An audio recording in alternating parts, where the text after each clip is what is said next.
Hello, blessed star family, and welcome to day 6 of 7 days to Samhain. It's getting very exciting because we are in the wee hours. I'm getting close to being like 48 hours away to when the veil is at its thinnest, and I can really, actually, no, not 48 hours. No, because we're on the eve of the eve. No, so we're like 24 hour. No, that's right, because it's the 29th. Sorry. I was like, I kind of got lost in my thought there for a second. I was like, wait. So, no, I'm correct because it's Sunday and Tuesday night. Okay, so it's Tuesday to Wednesday will be the. Anyway, hi, how are you guys doing? I'm so sorry we didn't meet like face to face like this for day 5. It was amazing, and I cannot wait to share it with you. I'm sure if you're here, you probably saw that. And also, I mean, you don't have to watch every single day. I mean, some people want to do every day of it because most people who do every day of it always say they like really feel, profound uh, energy because they like kind of stayed with it. So, but you don't have to. Anyway, so I hope you guys enjoyed the meditations that were provided. I actually didn't do any of them, and I didn't want to be like a fraud because I always like to do this with you guys, like at the same time. But they're like, you meditate, you're like, you're fine. I was with spirit for like 3 hours yesterday, more than that, really. But so they were like, you're good. And when you see that reading, it's going to be coming up soon. I believe they're going to have me post it either tomorrow night, like on the eve, or on Samhain.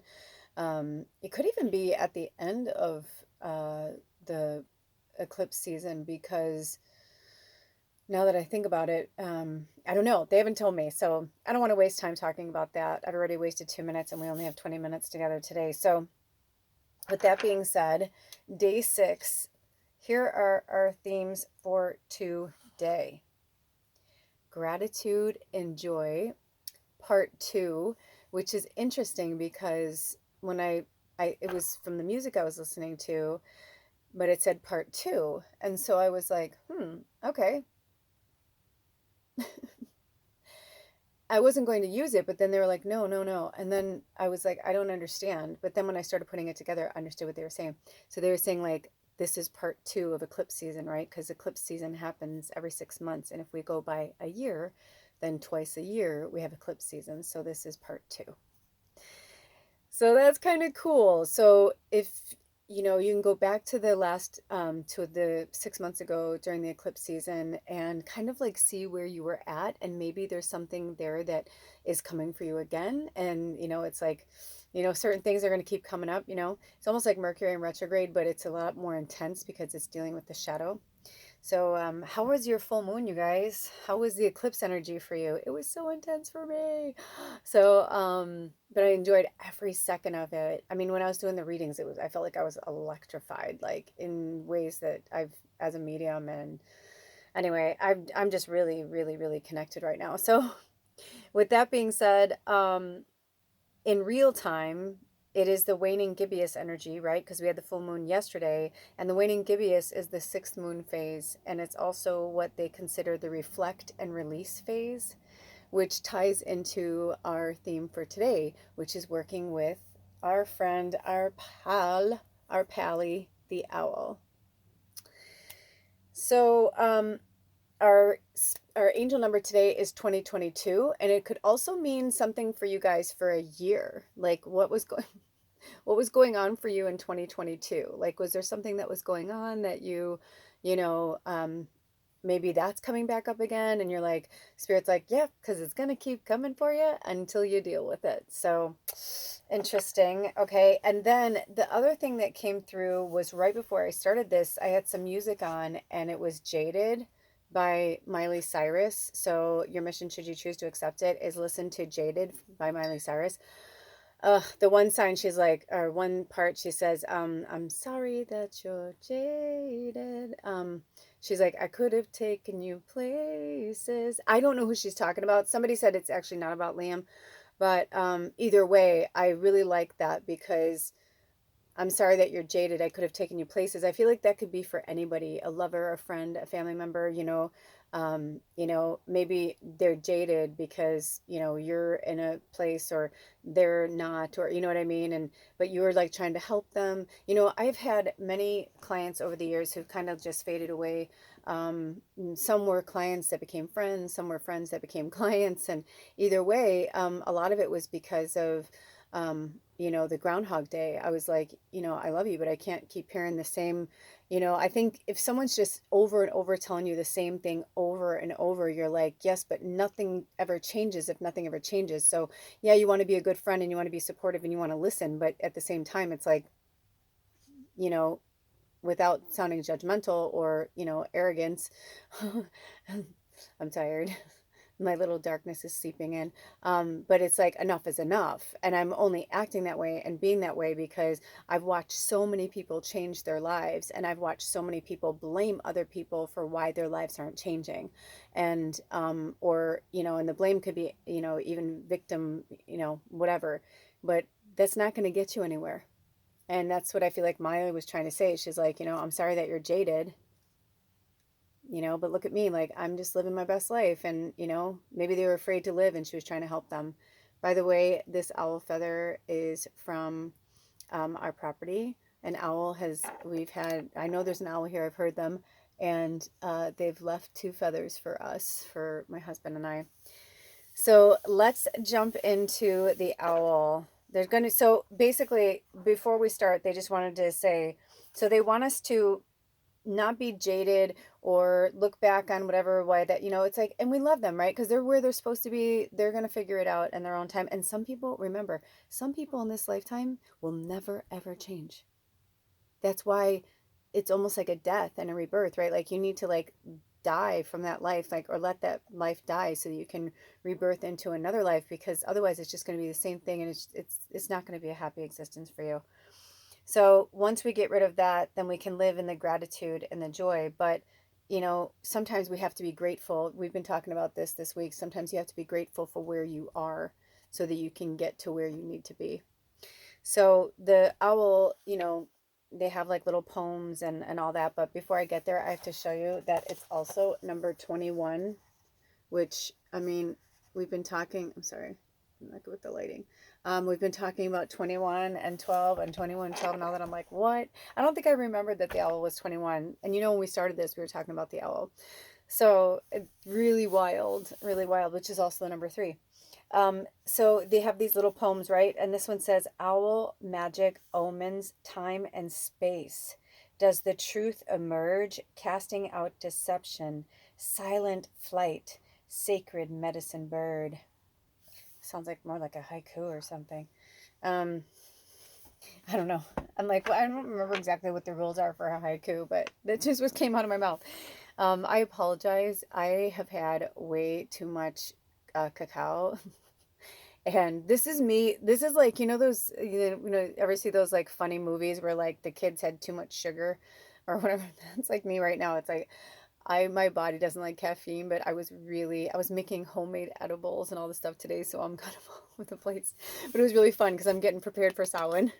I'm getting the feast ready. I'm so excited. I get so into it. I mean, I said to my husband when he was shopping, it's a long story, but I go, think of it like Christmas. I go, just think of it like Christmas. I go, tomorrow's Christmas Eve, and I go, and Tuesday is Christmas. I go, just think of it like that, right? It's our grand harvest. It's the witch's new year. So I know we have Yule and all that, but it's just Samhain's just really special to us, and it's the Day of the Dead. So it's like when we get to like be with all of our ancestors, and we really get into it. And they like, I don't know if it was last year. Yeah, it must have been last year when we were in here. I was like, I felt like there was like 10 people. Like it was packed in here. You know what I mean? So I'm just getting really excited for it. And I hope you're getting ready for Samhain too. Okay. So apologies for being a little jumpy, but that's what's happening. Okay. So, owl medicine is symbolically associated with clairvoyance, astral projection, and magic, both black and white. Owl is called night eagle on several medicine wheels used by Amerindian teachers. Traditionally, owl sits in the east, the place of illumination. Since time immemorial, humanity has been afraid of the night, the dark, and the unseen. waiting fearfully for the first crack of morning light. Conversely, night is owl's friend. I love the night too. That's why I think they had me do this at night.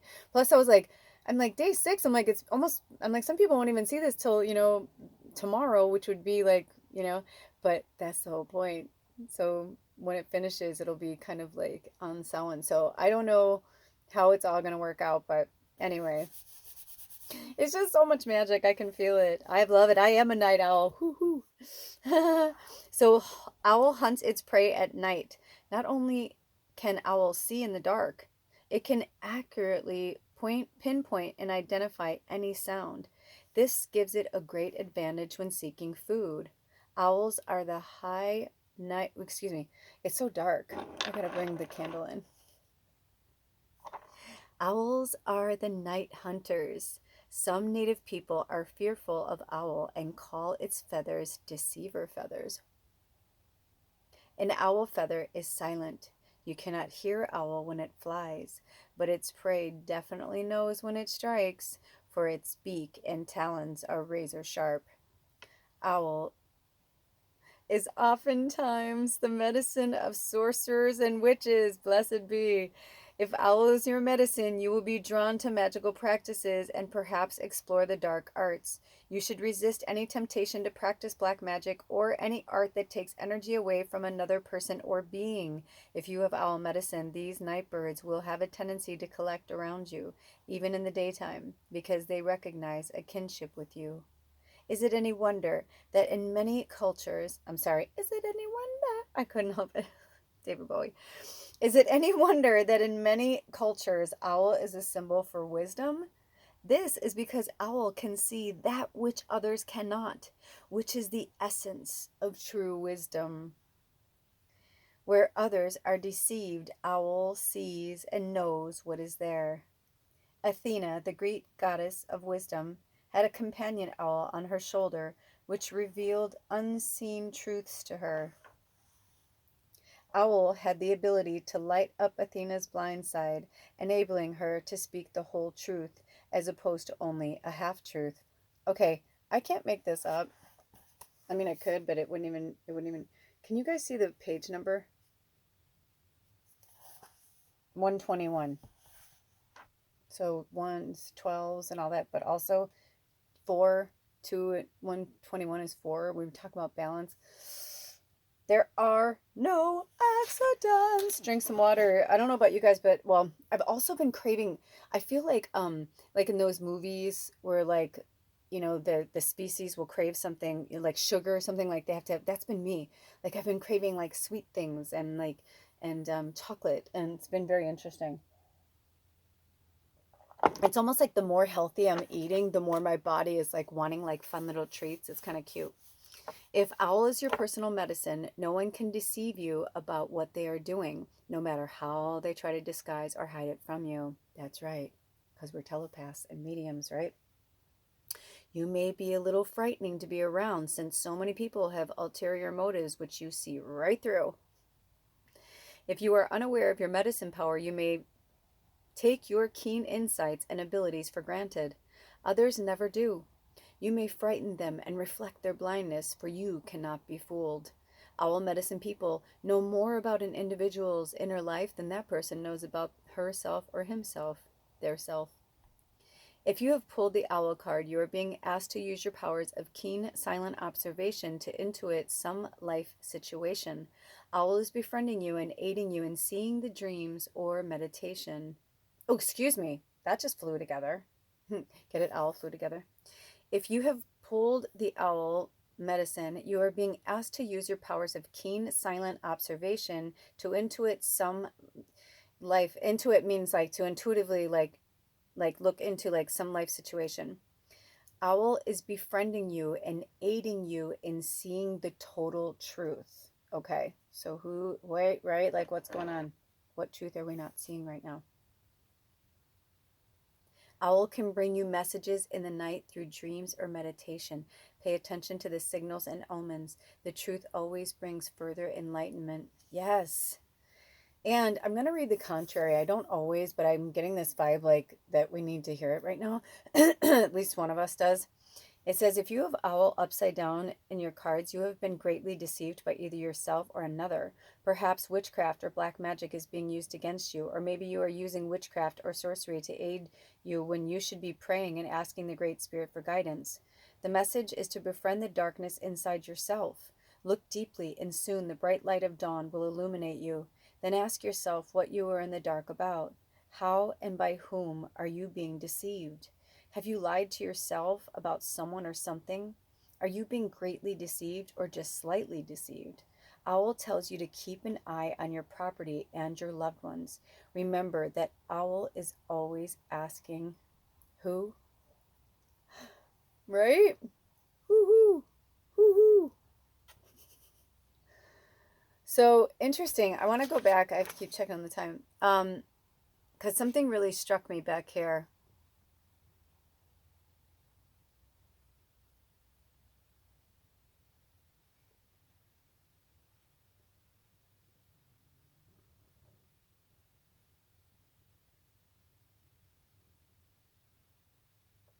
Okay, here we go. This really struck me, so I wanted to talk about this. You should resist any temptation to practice black magic or any art that takes energy away from another person or being. Wishing for someone, wishing and hoping, right? Like if you wish or hope, when you're wishing and hoping for someone to do something, you're taking their power away. That's black magic. You don't even realize you're doing it, right? I mean, it could be as simple as like, you're in the store and you're going through a rack and you find this shirt that you like, right? And it's not the size you need, but all of a sudden you're like, oh, there's another one. And you see somebody going and you see them pick it up and you're like, oh, that's the one I want. That's the one I want. That's the one I want. It's like, what do you do? Do you say something to them? You know what I mean? It's like, because you can manipulate that situation, right? But maybe you're not supposed to have that shirt. Maybe they're supposed to have that shirt. It sounds trivial and silly, but it really is like that. And it's the small little things that they want us to be mindful of, because it's the small little things that become big things. Taking someone's power away. That's taking someone's power away. Or if you're like, I just want them to be X, Y, and Z. I started to realize, like, Alder and I were doing that. My husband and I, we were taking power away from each other. We weren't trying to. It wasn't on purpose. But now it's like, if I'm feeling something, I'll say, "Hey, do you feel like I'm trying to manipulate you, or do you feel uncomfortable right now, or whatever?" And he'll be like, "Yeah," and I'll be like, "Okay." And if I don't understand, I'll ask him why. I'm like, and then it's good to ask, because then I learn so much, and I realize that, sorry, we have static right now, which makes no sense. Anyway, but it's just been this really cool connection that he and I have had, where before it was like we were acting and reacting from emotion. Instead, now I really want to understand, like we really want to love ourselves more and love each other more, and build on this relationship and make it something really great and really special. We spent so many years acting and reacting from our wounds and our trauma. So a lot of our relationships are like that. And it could be something like that you're going through. So anyway, anything else, Spirit? The owl greatly appreciates you being here, though. I mean, honestly, if you're here, and you're watching this particular episode, whether you watch the whole thing or, just this one, if the owl is your spirit animal, it's pretty powerful, that means something. But also, ask yourself why you're looking for outward approval. Because sometimes we don't even realize it. Sorry, I only have a minute. I just want to make sure. But this one's been coming through a lot. And I understand that we're in our shadow and all that, but that's what they want you to ask yourself, the questions that they asked us in here. But also ask yourself, like, why do you feel like you need anyone's approval? So I only have a few minutes. So it says, how and by whom are you being deceived, right? Have you lied to yourself about someone or something? Are you being greatly deceived or just slightly deceived, right? Um, and I thought there was one more question up here. Am I about to run out? I thought I saw one up here. I can't find it now. So when that happens and the letters jumble together, I take that as a sign is that we're done. So just be in gratitude and joy for where you are now, and gratitude and joy for who you are and who you are becoming. So angel number 2022, what do you need to reflect on and release and let it go? And that is it.